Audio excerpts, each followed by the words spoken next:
Dated July 30, 1985, the diary entry, written by Eileen Nicol, documented the Princess of Wales Day visiting an Activenture centre, a holiday camp for children with disabilities in Sussex, run by the British Red Cross. The entries detail Diana's unsurprising love for the children.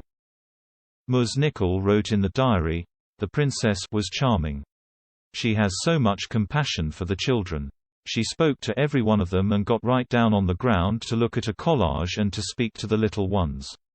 It rained, but that didn't seem to matter."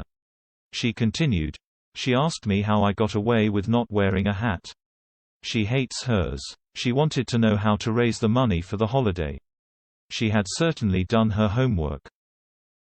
Ms. Nicol, who is now 87 and still a supporter of the British Red Cross, still looks back fondly on that day. She said, "I remember everyone being very excited. She spoke to every one of us and she spoke so well. The children loved her. And she loved the children. She told me she wishes she had my job. It truly was a marvelous day." Another document, a letter from the Princess of Wales written in 1993, has also been released to celebrate what would have been Diana's 60th birthday. The letter, which was sent a couple of years later, read, "As patron of Red Cross Youth, I have had many opportunities to see for myself the work of the British Red Cross in this country and overseas. I have always been greatly encouraged by the splendid efforts of volunteers and staff in providing help for those most in need. The work of the British Red Cross is just as important today as it has ever been. Increasing demands on resources and ever-changing needs at home and abroad mean that the Red Cross must work to increase the level of its voluntary income. That is why your support today is so important. I wish you all a most enjoyable evening.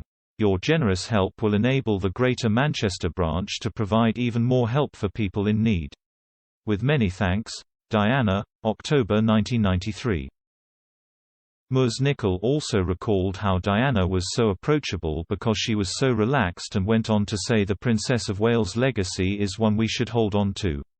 She said, "I think her legacy is one we should hold on to because of her humanity. She was ahead of her time.